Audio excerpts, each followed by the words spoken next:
আল্লাহর হাবিব সাল্লাল্লাহু আলাইহি ওয়াসাল্লাম ডাক দিলেন, হে আব্দুর রহমান, তোমার মন কেন খারাপ? তুমি আমার কাছে আসো। আল্লাহর হাবিব তাকে জিজ্ঞাসা করলেন, তুমি মক্কার জমিনে তোমার বড় সম্পদ রেখে এসেছো, এজন্য মনে হয় তোমার মনটা খারাপ। আল্লাহর হাবিব সাল্লাল্লাহু আলাইহি ওয়াসাল্লাম তাকে প্রশ্ন করতেছে, তুমি মক্কার জমিনে তোমার সন্তান রেখে এসেছো, এজন্য মনে হয় মনটা খারাপ। বলে, আব্দুর রহমান, তুমি স্ত্রী মক্কার জমিনে রেখে এসেছো, এজন্য মনে হয় তোমার মনটা খারাপ। আল্লাহর হাবিব সাল্লাল্লাহু আলাইহি ওয়াসাল্লামের এই প্রশ্নের জবাব আব্দুর রহমান দিতেছে, ইয়া রাসূলুল্লাহ, ইয়া হাবিবাল্লাহ, আমি যেদিন থেকে কালিমা পড়েছি, আমি যেদিন থেকে ইসলামের সুশীতল ছায়ার তলে চলে আসছি, সেদিন থেকে আমার সম্পদের লোভ নাই, সম্পদের চিন্তা নাই, স্ত্রীর চিন্তা নাই, সন্তানের চিন্তা নাই। আমি আমার সন্তান, স্ত্রী এবং সন্তানের জন্য চিন্তা করি না। আব্দুর রহমানকে ডাক দিলেন, এ আব্দুর রহমান, আমি বুঝতে পেরেছি তোমার মন খারাপ। এবার মদিনার একজন আনসার সাহাবীকে ডাক দিলেন, আর ডাক দিয়ে বললেন, তুমি আব্দুর রহমানের দিকে একটু খেয়াল রাখো। আব্দুর রহমান মক্কা থেকে মদিনায় এসেছে, আব্দুর রহমান অনেক কিছু রেখে এসেছে। মক্কার জমিনে তার বিশাল বড় কাফেলা ছিল, ব্যবসায়ী কাফেলা। বললেন, এ সাহাবী, তুমি আব্দুর রহমানের দিকে একটু খেয়াল রাখো।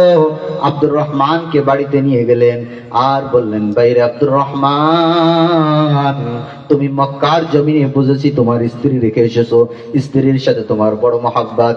এ আব্দুর রহমান, তুমি আজ তাকায় দেখো, আমার দুইটা স্ত্রী আছে।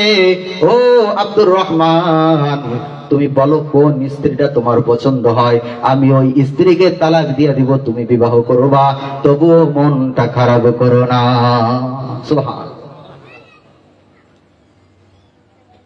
কেমন কথা যে আমার দুইটা স্ত্রী, এর ভিতরে যেটা পছন্দ হয় এটাই তালাক দিয়ে দেবো, তুমি বিবাহ করবা, কিন্তু মন খারাপ করা যাবে না।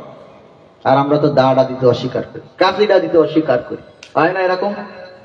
দা চাইলে আমাকে দান নাই, কাশি চাইলে কাশিতে দান নাই, সাফল চাইলে সাফল নাই, টাকা চাইলে 1000-100, টাকা চাইলে 1000-100। আর সাহাবায়ে কিরাম কি স্ত্রী দিয়ে দিতে চায়?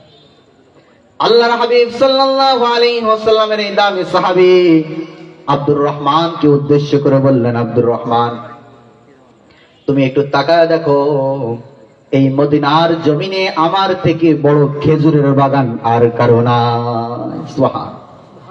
কাকে বলতেছে? আব্দুর রহমানকে বলতেছে, আমার মদিনার জমিনে দুইটা খেজুরের বাগান আছে, এর থেকে বড় বাগান এই মুহূর্তে মদিনায় আর কারো নাই। সুবহানাল্লাহ।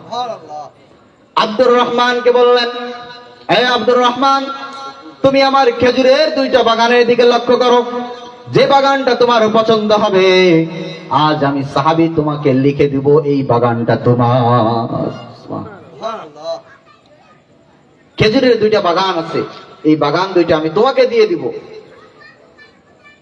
তোমাকে আজকে আমি লিখে দিয়ে দেব, এই বাগান তোমার। কেমন